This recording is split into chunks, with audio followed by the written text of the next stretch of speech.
Welcome to Sports Econ 101, the show where we discuss sports topics from a business perspective. I'm your host, Edward Brown, along with my co-host, Vern Glenn of CBS affiliate KPIX TV in San Francisco. And sitting in for Bruce McGowan is criminal attorney David Vogelstein. How you doing? And the reason David's on today is because we are going to talk about Ray Rice, and it's going to get hot and heated, okay?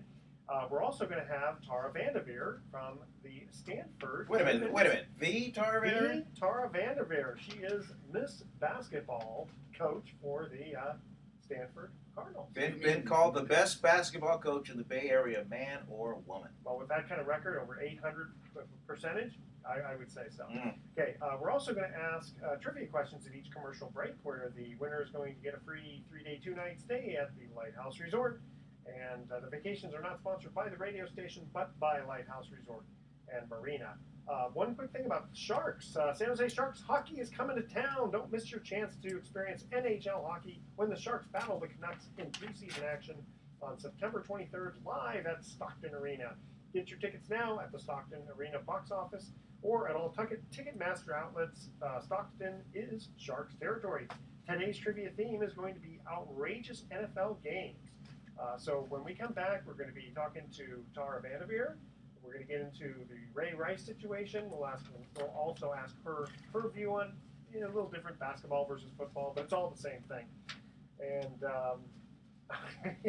Vern handed me something, but we'll get into that another time. This segment of Sports Econ 101 is sponsored by Pacific Private Money, providing mortgage investments that are currently trying to throw him off his game. You cannot do it. I'm a professional. Yielding 8% or more secured by real estate. It doesn't get any more conservative than that. Check them out at pacificprivatemoney.com. Stay tuned with us because as soon as we get back, we're going to have Tara VanDerveer, Stanford women's basketball coach. By the way, she won the Olympics in 1996 for us. Yeah. Yay, go USA, USA. She had a nice 6-year run. The 1990 NCAA tournament, the 1992, and the 96 Olympics. Okay, Boom. Stay with us. We're just going to cut to a couple of messages here, and we will return. Sports Econ 101. We'll be right back. Sure. Yep. All right, ready? Sports Econ 101 continues with your host, me, Edward Brown, along with my co-host, Vern Glenn, and fill-in co-host, David Vogelstein. How you doing? And on the line, we have Tara VanDerveer. One of the all-time greats. Well, I was going to say that. Oh, yeah. I was going to say the famed Stanford women's basketball coach since 1985 and Olympic winning coach in 1996. Tara, welcome to Sports Econ 101. Thank you very much. It's my pleasure. Okay, thank you. So, Vern, why don't you chime right in there? Well, first of all, Tara, this being September, you're just coming off isn't August your vacation month? It is. Yeah. So now you got. You're always working, Vern. You know how that is. You're recruiting, you're setting up visits, you're planning your practice. Oh, yeah. So, but I did get a nice vacation, but we're very excited to be back in the saddle and getting ready for a great year. Yeah, hey, in that vein, I guess the last time we actually really saw each other, unfortunately, was the fateful night in Nashville, where the loss to Econ in the NCAA's, and which was Shanae Agwumeke's last game. Everybody talks about how a player can kind of respond for something like that, but how about you, Coach? I mean, how long does it take to get that out of your system before you begin to recharge? Well, I'm not ever going to complain about going to the Final Four. And if someone had said in the beginning of the year, this is a team that is going to go to the Final Four, it was awesome. It was so exciting for Chennai, and and there's a side of you that honestly, if you lose to a team, you want them to go on and win it, and they did pretty handily. But we're really excited about this year's team coming up.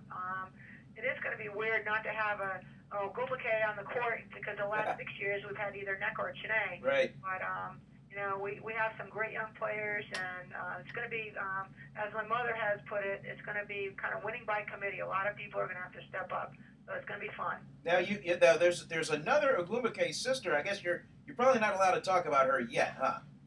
Correct. Yeah. Okay. All right. We'll move. Just that she has a sister. We'll move on. So we have a lawyer on the phone, right? That's right. I'm taking notes. Yeah. So you lose Shanae, who went on to become the WNBA Rookie of the Year, just like her older sister was in NECA.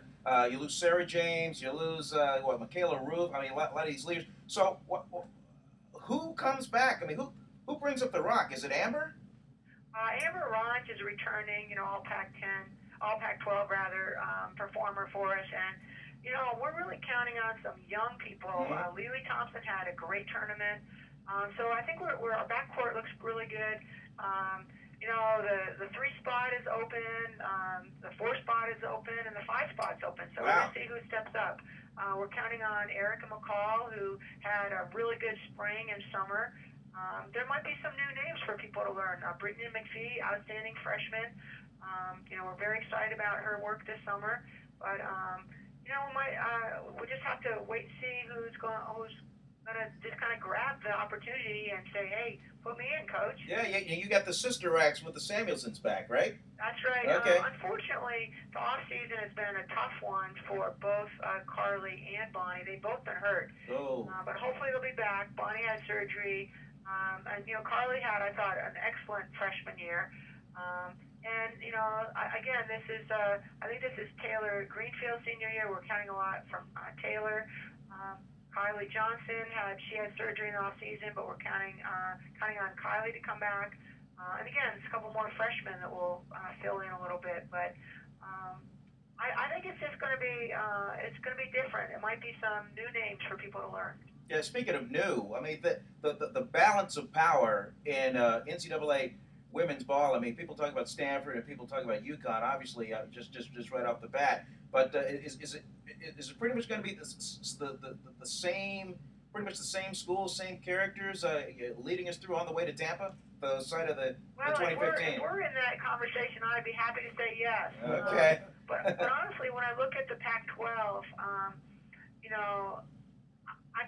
I think every single school in the Pac-12 has the potential to be going to the NCAA tournament. Wow. So this is going to be a black and blue league. I mean, people are going to just be beating each other up, and we have some great talent on the West Coast, and Cal has a great team. We've got, UCLA has the #1 recruiting class in the country. Arizona State will always be strong. Washington State's good.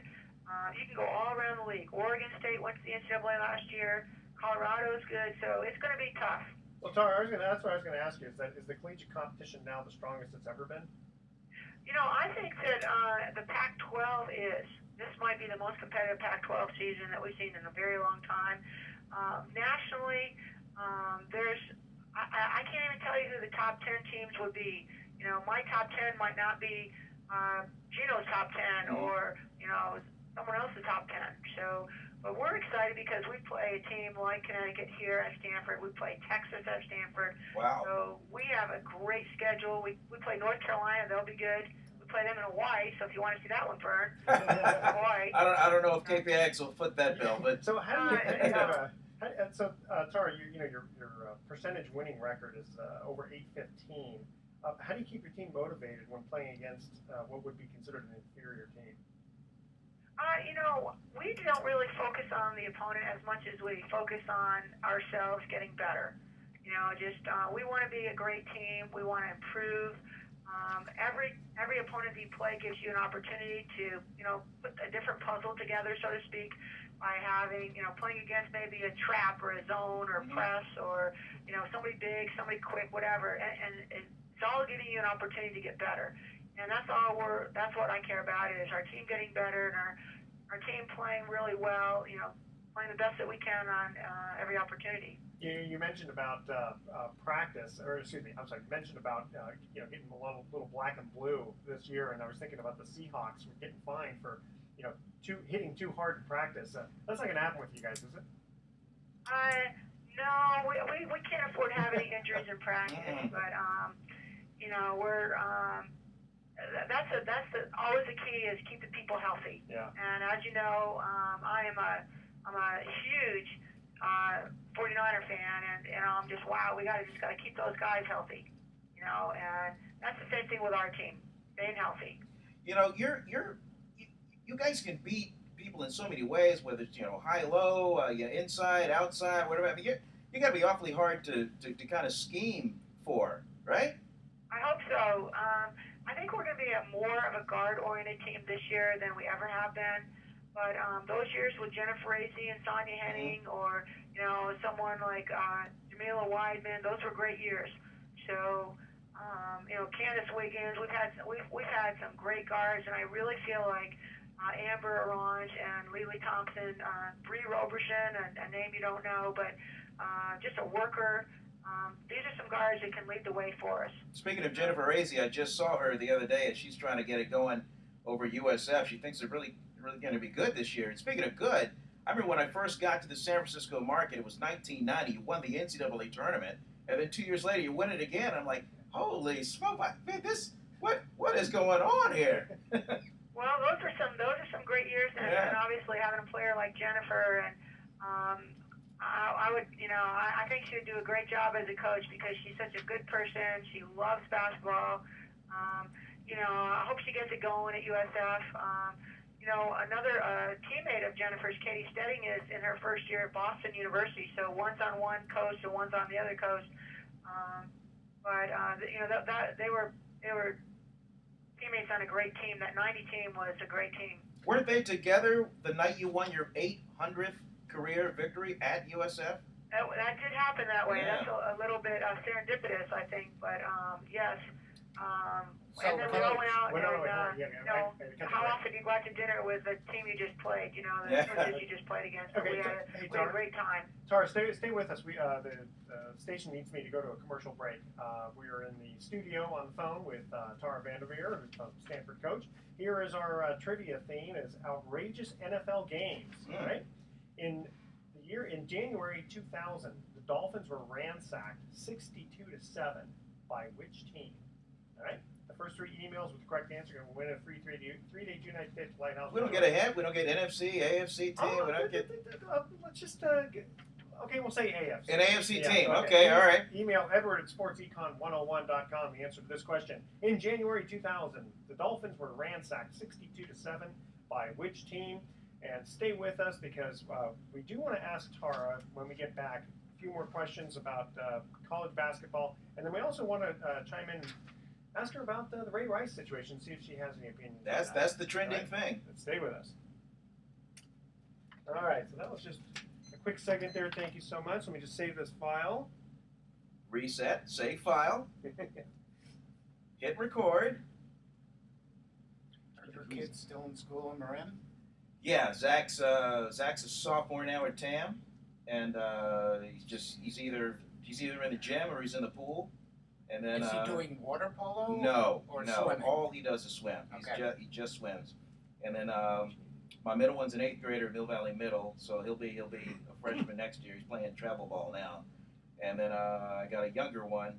So when I see them there, I can yell at them, because I'm there like 3 nights a week. I'll give a warning that you'll be around. So all the yelling, it'll be you. You're right. sneaking around. Yeah, and then I got a third one, Nikki, who's a 5th grader. At Strawberry Point, and he too is a year-round swimmer. So they'll be working it in the pool. Oh yeah. You guys ready? All right, here we go. And Sports Econ 101 continues. I'm Edward Brown, your host, along with Vern Glenn and David Vogelstein, filling in for Bruce McGowan. When we cut to the first commercial break, we asked this trivia question. Again, the theme is outrageous NFL games. In January 2000, Dolphins were ransacked 62-7 by which team? And they said AFC, and then I'll give you another hint. It's in the same division. Oh, okay. 62-7, same division. Come on. They're usually not too good. Think of Mark Brunell, and you think? The Jacksonville Jaguars. Yeah. Wow. What a banner day for the Jags. Yeah, exactly. Okay, so the only banner. Yeah. That's right. Yeah. Okay, so we have. Give Blake Bortles time. He'll bring him back. Okay, we have on the phone Tara VanDerveer from Stanford, women's coach, head coach there. Tara, I want to ask you a question about girls quitting college to enter the WNBA. Now, I don't think we've heard that yet. Has that actually happened at all? The WNBA has a rule that they can enter with their class. So, as an example, someone that or age. So if you graduate from high school, then you can go in 4 years later with your class. So that has not been challenged in the same way that I think it was challenged in the NBA. Oh, okay. And do you think that there are any WNBA players who could play in the NBA? I know that everyone's been talking about Brittany Griner, but Right. What in your opinion? Absolutely not. Women are. I think that women could coach in the NBA, and that's Sure. really exciting that Becky Hammond. is given that opportunity. But women are they don't have testosterone. I mean, they're not as big and strong and as athletic as men, and that's what we like about women, and that's what we like about men. They're different. Yep. I don't think that it's not a level playing field for them to play together, and it just would. I think it would set up. There are a lot of guys that players in the WNBA could play with, but not the NBA players. Well, I want to take the other topic a little bit further with you, Tara. I mean, with Becky Hammond being on the coaching staff for the San Antonio Spurs, I think that is a huge landmark shot in the arm. Your thoughts? I think it's awesome. I'm thrilled for Becky. And I'm also I applaud the Spurs organization and Coach Popovich for he's doing it because he wants to win. Mm-hmm. It's not a publicity stunt. It's not. She's a basketball coach. She's been around their program, and I think that that would. I just think that is a great step in the right direction, and hopefully that will be something that will. So it won't be such an anomaly. It'll happen in other places. It's interesting you mention that because I think it's not. It goes beyond just the fact that she knows basketball. I know, there's a lot of times, I know about business. My wife doesn't know that much, but sometimes she'll add a certain perspective that me as a man just isn't thinking about. Well, I think that could be true in the same way that a man would, add a different perspective to an all-women's organization. But I think that it's so meaningful because they're the world champions. And it's not like some team just, hiring somebody to make a statement or to get attention, but they want to win and they want to win again. And she's going to help them win, and that's why he hired her. And we hope that opens doors for other women that want to coach, whether it's in the NBA or even, get opportunities to coach in whether it's men's basketball or women's basketball. Let me ask you about international. It seems like the men's competition is much stiffer than the women's. Would you agree with that? I think that internationally, I'm actually going to have a chance to watch, and I've seen World Championships, but I'm going to be going to Turkey to watch the women's FIBA World Championship. The competition is very intense for women. As the head coach of the USA team, we won the gold medal in the Olympics, but we lost the World Championship in Australia. Teams all over the world are very, very good at basketball. But the U.S. has a leg up with, I think, the development in college and also having our pro league, the WNBA. The foreign countries, isn't it a system where these players have just been playing together for years, though? Well, I think it's maybe similar to how the men's systems have done it. Their national team trains together more, but they, a lot of the top international players, male and female, they play in the men's league. They play in the NBA. In women's, we play in the WNBA in the summer, and then the top players like Nneka or Chine. Chine will be going to Italy. Nneka is going to Russia. Players like Michaela Roof is in Australia. Candace Wiggins played in Israel, so they go during the regular basketball season. They play in a different country, and then they come back and play in the WNBA in the summer, and then the national teams get together and train. Gotcha. So, Coach, I want to get back to your kids. When you're coaching your kids, during the years that you've done that, what is the single most important motivational force that your kids tell you works with them? I mean, what kind of feedback do you get from your kids saying this works and this doesn't? I think being positive as a coach. Who wants to have someone yelling at them, screaming at them? I think being positive, being encouraging, and I think that's something that my dad always used to say to me. You get more bees with honey than you do with vinegar. Right. being upbeat, being positive, being encouraging, and those are the coaches I'm surrounded by. You know, I work with great assistant coaches and a great staff, and we're upbeat and excited, and no matter, you can lose a game, but then you get better. You just learn from it. There you go.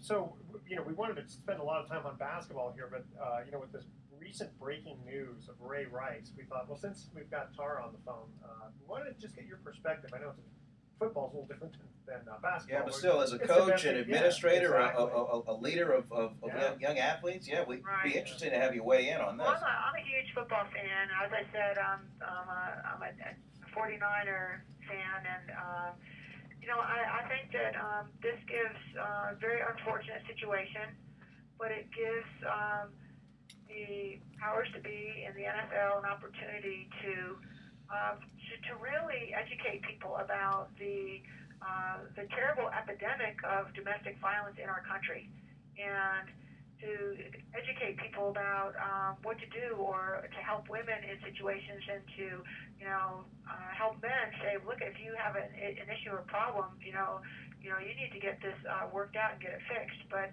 I hope that Commissioner Goodell and their staff, instead of just watching just beer commercials during the game or other commercials, let's put some things about domestic violence, how to get help, so that something doesn't go as far as it went. And obviously, I'm very very sad for the victim in this case, and now being it's coming back up again. I'm sure it's reliving the pain.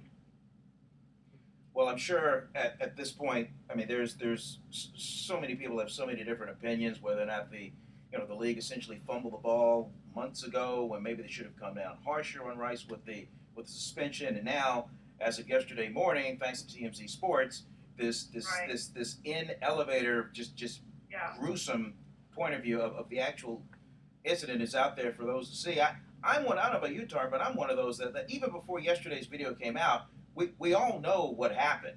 So even with yesterday's video that came out, nothing should have changed. I would think.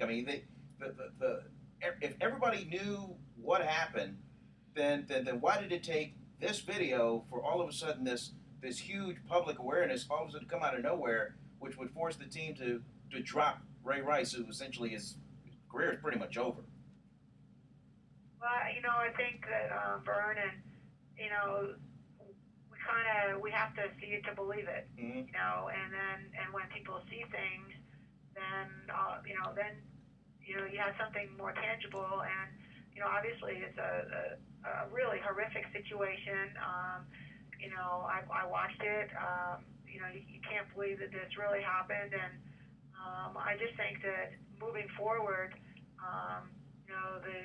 the NFL is dealing with it, but I think that hopefully it can be an opportunity for whether it's the NFL, 49ers, people to say, hey, look, this is just one incident. This is common. This is happening in households that don't get this kind of attention. Mm-hmm. Let's do something to help women. Let's help with the education of people, so that this doesn't happen to our young girls, our women, and as a society, take it on and have this be a positive to change this behavior. Well said. Well, Tara VanDerveer, the famous coach of Stanford women's basketball, thank you so much for joining us on Sports Econ 101. We'll definitely have to have you on. My guess is probably after the season, though. All right. I'll see. My pleasure. I watch you on TV, Vern, and listen on the radio. And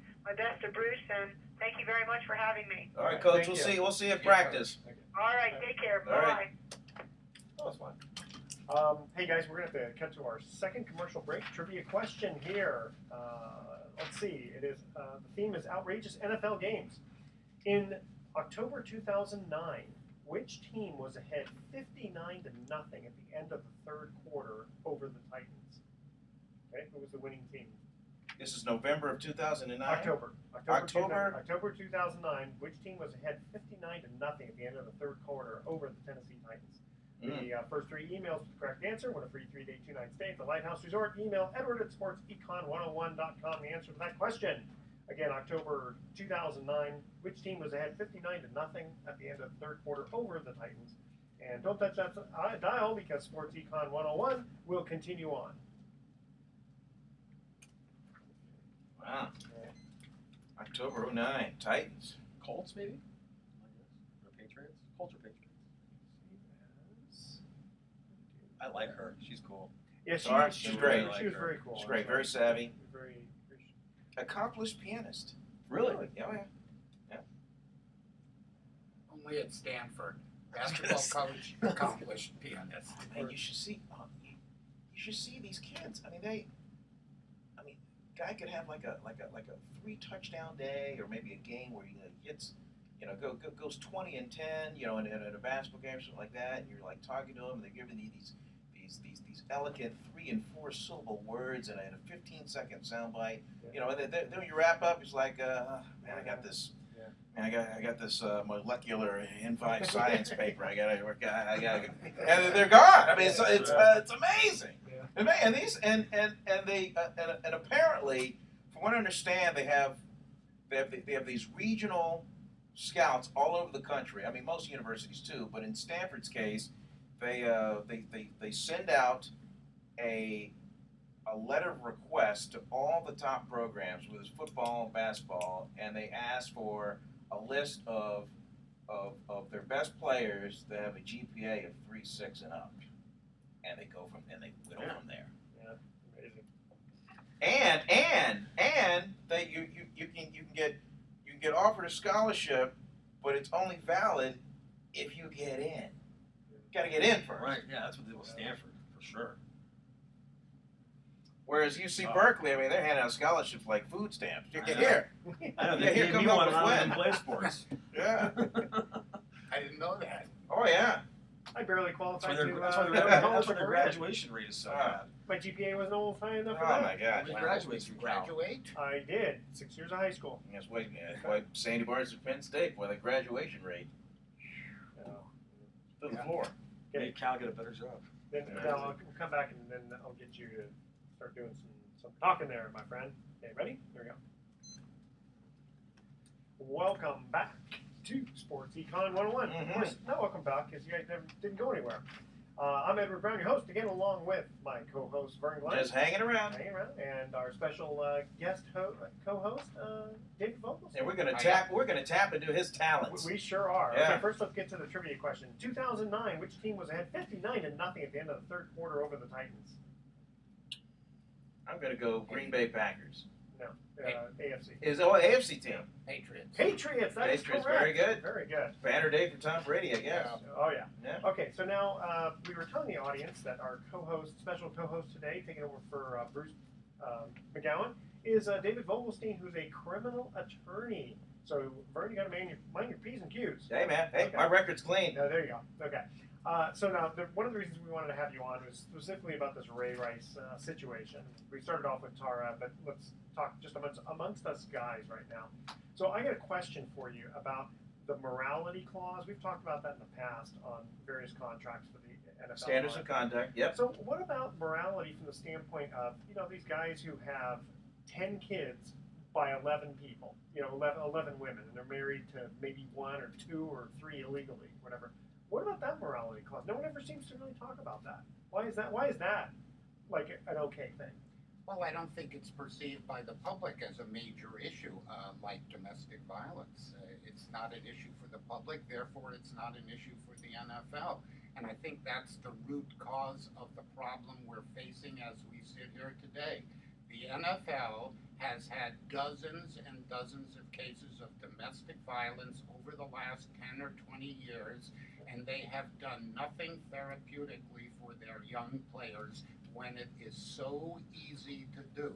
There are programs in every state, in every county, state-certified programs that are there for batterers and for private people like myself who want to hire them for their clients. Yeah. All they need to do is hook in. They've done nothing for these Well, kids. also with all the steroids going on, it kind of makes the aggression even more, doesn't it? Well, it does, but all the more reason Yeah, of course, to have a yeah. training program in place for these kids. You're training them to be violent on the football field.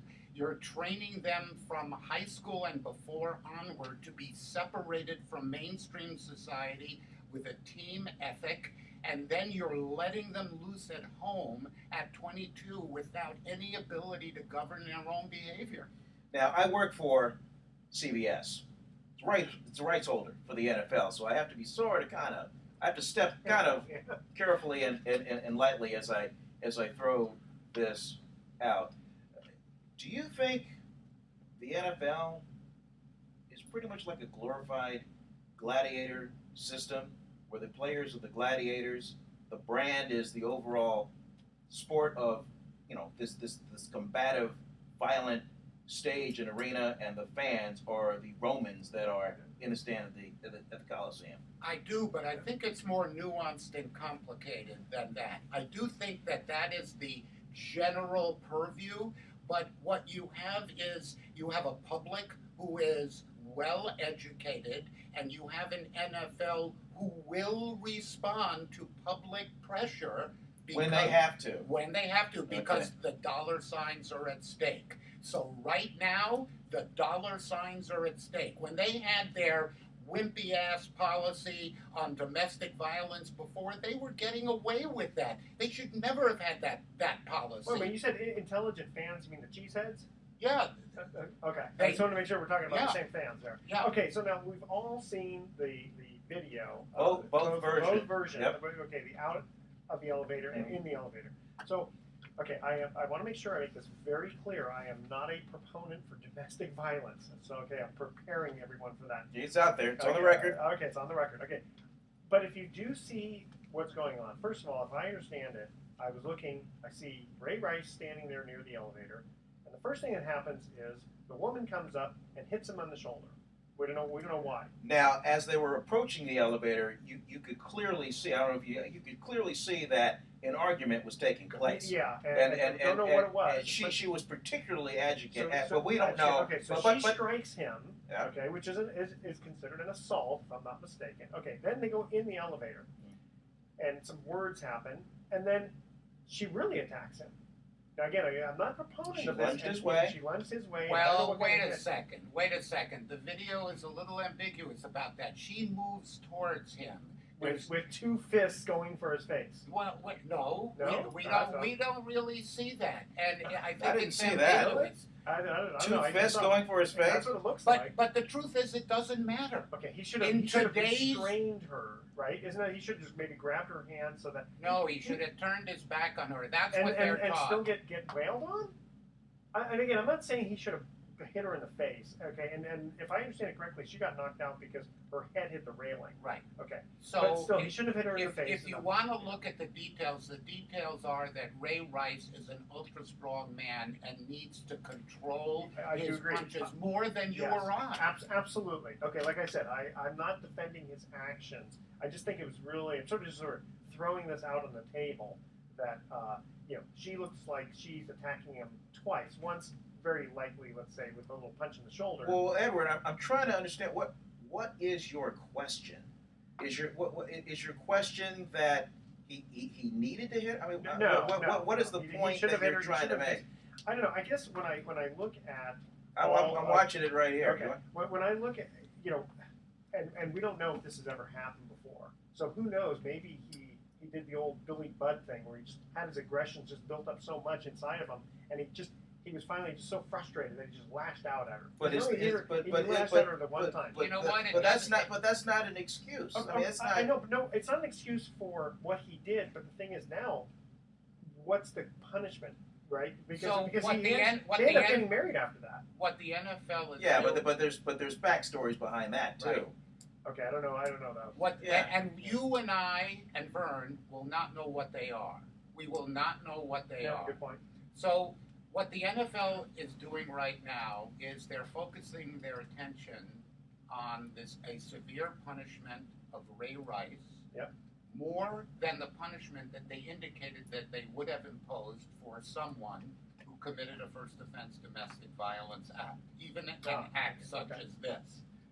Well, when, I'm wondering when he loses all haven't- that money, is she going to wail on him some more? Well, you see, that's and again, the thing. I'm not saying domestic violence is good, and it sounds like I'm defending him. I just think it seems like these things always seem like so one-sided. Like, you know, someone is doing absolutely nothing, and the other person's just wailing on them for Well, no reason. But that's- Edward, as you look at the And then afterwards, it doesn't look good. the most disturbing thing besides the blow is, I mean, where's the remorse? Where's the, oh my God, I just did it. Why didn't he lean over, cradle her head? It was nothing. Yeah, you know what? That's a very good point. And among the female backlash, they just go. You know what? I totally agree with you, and I take back everything I just said. Because you're right. That is very important. Well, He even more decked her important, and looked over her as if, Ragdoll. what am I? Where Then he drags her out, grabs the shoe, throws it out. I mean, there was no. Where Oh my is- God, what did I do? Where is the phone call to 911 by Ray Yeah. Rice? Where is the whipping Good out point. of the phone and calling 911? And the transcripts on the police report is the guy that walks up and says, "Hey, what's going on?" And he goes, Yeah. "Oh, she just had too much to drink." Well, Right. obviously, he's not going to say I hit her and she Well, was unconscious. No, Yeah. but I've done. And he I've said done- no police. He said no police. I've done hundreds of domestic violence cases. It is not uncommon for an episodic incident to occur where a person says, I don't know, we've had some trouble with our daughter, it's been very high stress at home, and I just hit my wife. It's not uncommon for people to confess and cooperate with the police. So the notion that Ray Rice continued his hiding of his conduct after the incident occurred is a sign of a serious Good point. problem. Very good point. Yeah, the police Very good report point. does say that he did admit, yeah, I hit her. He did. He did say that. But at the scene, he's covering it up. Of course. Yeah, because he didn't think he was. Cameras were. Right. rolling. So here's my question. The initial policy was a 4-game suspension for smoking marijuana, and they give Ray Rice initially 2 games for this. When they knew from the first video that she had been knocked out because they saw her being dragged from the elevator. Good point. Why were they doing this? They weren't doing this because they cared about Ray Rice. Of course not. They were doing it for dollar signs, course. sweeping That's things always under the the case. rug. And they've been doing this for years, and it's biting them in the butt now, and they had better take these young kids and start training them. Yeah, yes, I do definitely agree with that. Again, it goes down to, I guess, this morality thing, right? It's like, what is the NFL, like, if I work for... This isn't about morality, this is about the safety of the public here. Hold on. If I work for XYZ company, and if I were to have hit my wife, I would have to deal with the law. How do I deal with it at work? What do they do at work? Are they allowed to suspend me with pay? I mean, if I'm a police officer, maybe. But you know what I'm talking about? If I'm Every suspended company on has delivery. different policies, but I guarantee you, if you're state licensed like I am, and you're a lawyer and you get convicted of domestic violence, Yeah, they then snatch it away. the State Bar Association opens an investigation, and you better hire another lawyer to deal with that. If you're a doctor, same thing. Okay. But in this case, the very profession they practice is what causes the very violence that they have trouble controlling. It's like taking a soldier, bringing him back from Vietnam or Korea or Iran and saying, okay, you just came back, you were in a dogfight yesterday, now you're on the streets of Detroit or Chicago or New York today, without giving them the help they need. Yeah. If the goal is prevention of domestic violence, then anger management training in the NFL, where anger is your playing card on the field, is something that Okay, needs so to be done. so basically everybody should attend it, whether or not they have anger management issues. Absolutely. Okay. You got a 22-year-old kid who's Yeah. told to kill people on the football field and then go home Yeah, and but make now the nuts. referees have such rules about, like, you can't do this, you can't do that, no horse collar, you can't hit above it. I mean, they're taking all these weapons Have you away. seen how many people are still getting injured in the NFL Absolutely, after yeah, the first two games? Well, I think a lot of it has to do with these guys are First a lot days. bigger, stronger, and faster, and yet your ankles are only so strong. That sort of thing. Back to this thought. Why Ray Rice initially got the 2 games. The NFL claims, number 1, they did not have a domestic abuse policy in place. Number 2, they had that tape to go on with not seeing what we saw yesterday. And number 3, he wasn't convicted or charged. And so That's a good point. So how do you after they put all that in a big cocktail and came out with the 2 games where the court of public opinion were like, oh my God, what? But that's right. You're an idiot. They are going by the court of public opinion, and you may get screwed in the end by that, and they have. Yeah. The truth was that first tape told them that she was knocked unconscious, and the incident wasn't a slight push or shove. It told them that. Mhm. They knew that. And by the way, don't they have some of the best ex-FBI and police investigators Well, on their all staff? of them. So why? He admitted he hit her. And So why? it's not like she fell. And you're trying to tell me that a $9 billion business No. with Answer's no. They don't have- all they with don't all have- those reasons hold on. No, guys. can't go to the New Jersey Police Department and get a copy of that tape? I mean, come on. Okay, hold on. To answer that question afterward. Okay, quick third commercial break here. In October 1964, both teams ended in a tie. One was the Boston Patriots. Who was the other team that tied them? All right. Another AFC team? Another Wait, AFC well, team. well, they didn't have the AFC back. It was AFL. And, Yeah. Okay. The first 3 emails win a free 3-day 2-night stay at Lighthouse Resort. Email Edward at sportsecon101.com. In October 1964, both teams ended in a tie. It was a large number, too. It was like 50 points or something. One was the Boston Patriots. Who was the other team that tied them? Okay. Is the other team still in the NFL? Yes, they are. Okay, and all we right. will be Good continuing on with Sports Econ 101. Oh, that was a good These are segment. good questions. I got one right. I'm shutting up for the rest of the questions. Okay, hold on here. There you go.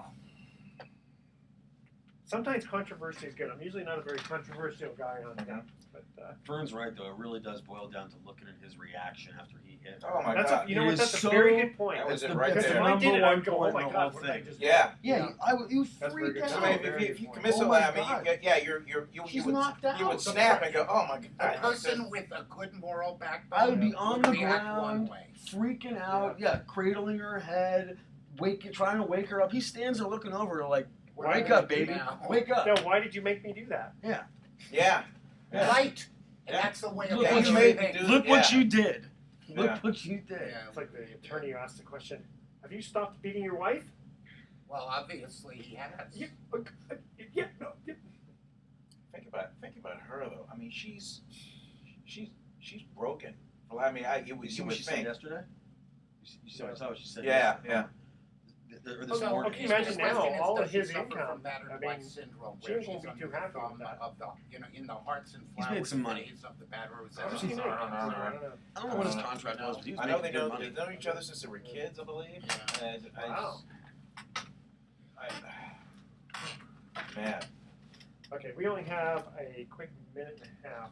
a buck and a half, Well, man. to do the last segment. Oh. And then we got to do the first one, which is again. Okay, we didn't even mention Ray McDonald because by the time this airs, Ray McDonald goes to court 2 days later. That's the thing. We can't really speculate on that. But we might. Okay. Well, I mean, we should at least mention it. Okay. Yeah. All right, here we go. Welcome back to Sports Econ 101. Edward Brown, your host, Vern Glenn, and David Vogelstein as co-hosts. Third trivia question. In October 1964, both teams ended in a tie. One was the Boston Patriots. Who was the other team? I'll go New York Jets. Oakland. Yes. Oh, The very Raiders. good. Very The good. Oakland Raiders. Okay, really quickly, Vern, you wanted to mention something about Ray McDonald. Since Well, I mean, we talked about the last segment. We just, Ray Rice. But on a related note, there's another domestic abuse issue out there, and that's Ray McDonald with the 49ers, who's still suiting up and playing because he has not been charged. And he's got a court date for mid-September, and if he is exonerated, okay, fine. But if he is charged, They're the gonna have to do 49ers say, sorry, you're no longer a member of this football Yeah. team.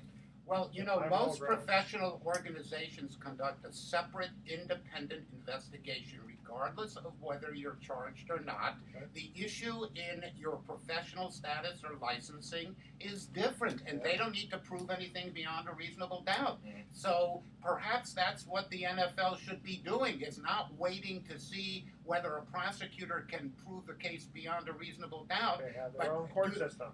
And they certainly have their investigators, although where they were in this case, All right. I have no idea. Okay. I think the 49ers know more than we do. I Guys, think we're- they have more information. Guys, than we're we going to have to cut out here. Dave Vogelstein, thank you for filling in for Bruce McGowan. You bet. Always a pleasure. Thoughts for the day? Usain Bolt found Chinese food odd, so he ate 100 chicken nuggets a day in the 2008 Olympics. Over 10 days, he consumed 47,000 calories worth of nuggets. That's why he's the fastest man in the world? And I that's know. why Wow. he's obese, I right? guess so. And Tom Seaver is the only Hall of Famer inducted as a Met. That would have been a good Yeah. trivia question. Okay. Tune in next week to Sports Econ 101. We're going to be discussing sports topics from a business perspective and giving away more free vacations for answering sports trivia questions. Thanks for listening. On behalf of our team, I'm your host, Edward Brown. We'll see you next week. Good night, America.